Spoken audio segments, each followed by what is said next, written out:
semuanya. Assalamualaikum warahmatullahi wabarakatuh. Waalaikumsalam warahmatullahi wabarakatuh. Apa kabar kalian semua? Baik.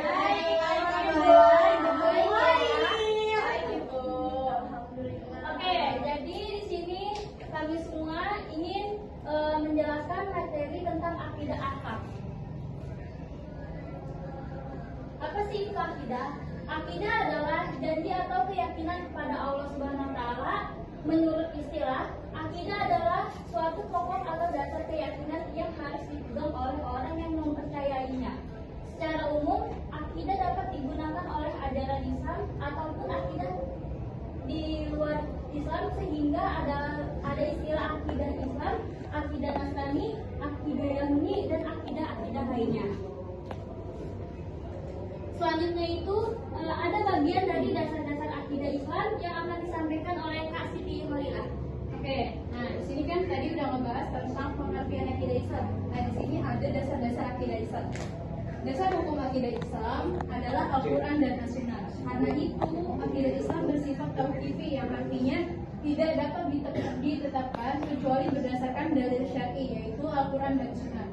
Al-Quran adalah firman Allah yang diwahyukan kepada Nabi Muhammad SAW dengan perantara malaikat Jibril.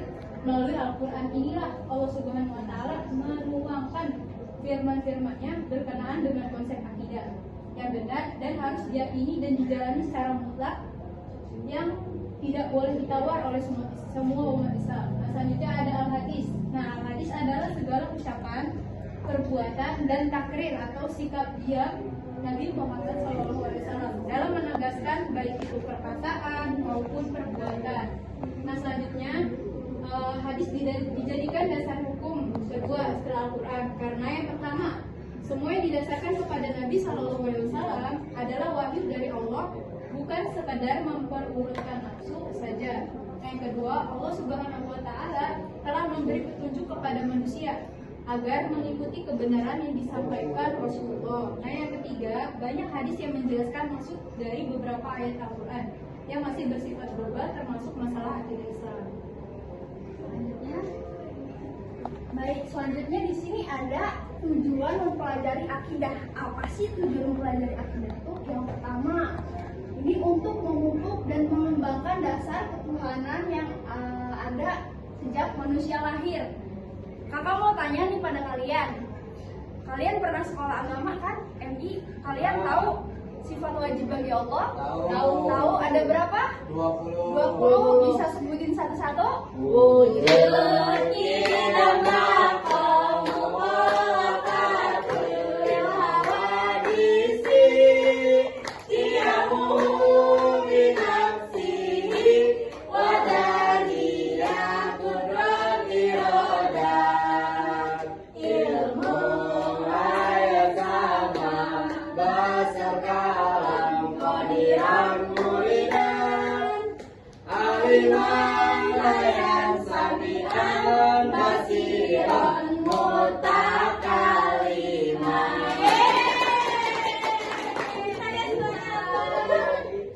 Terus selanjutnya di sini untuk menghindarkan diri dari kemusyrikan. Jadi kita ini wajib mempelajari akidah Islam karena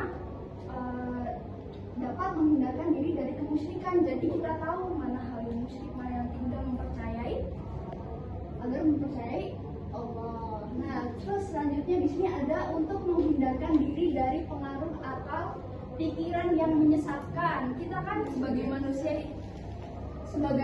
manusia memiliki akal dan pikiran ya. Kadang-kadang akal kita ini berpikir yang enggak. Saya bunuh diri. Nah, itu agar kita mempunyai iman. Kita tanamkan iman itu di dalam hati agar apa? Agar tidak terpengaruh oleh akal pikiran yang menyesatkan. Selanjutnya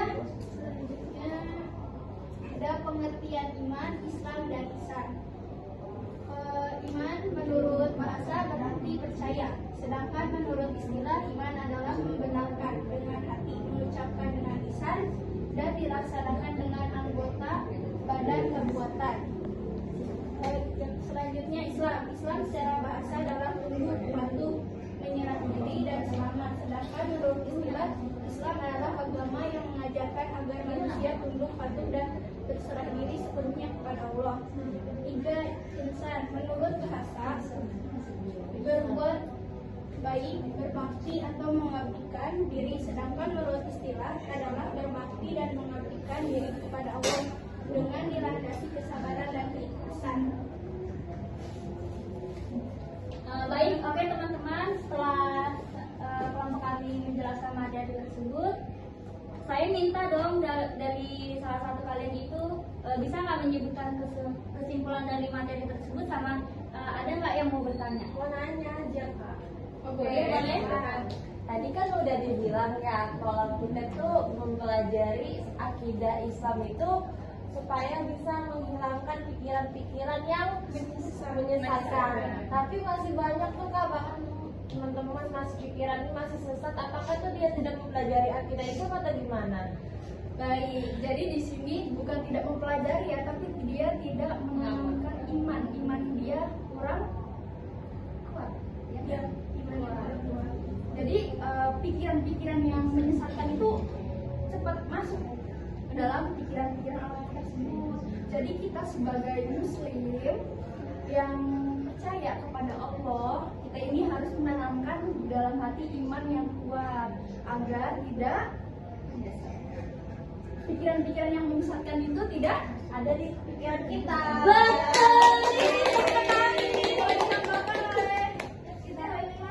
Iya benar. Tadi kan Kak Fatma udah menjelasin nih tentang pentingnya ilmu yang memang contoh kayak kita ketika kita berdiam diri. Nah kayak kita lagi bengong itu justru tuh setan itu gampang banget masukin ke diri kita.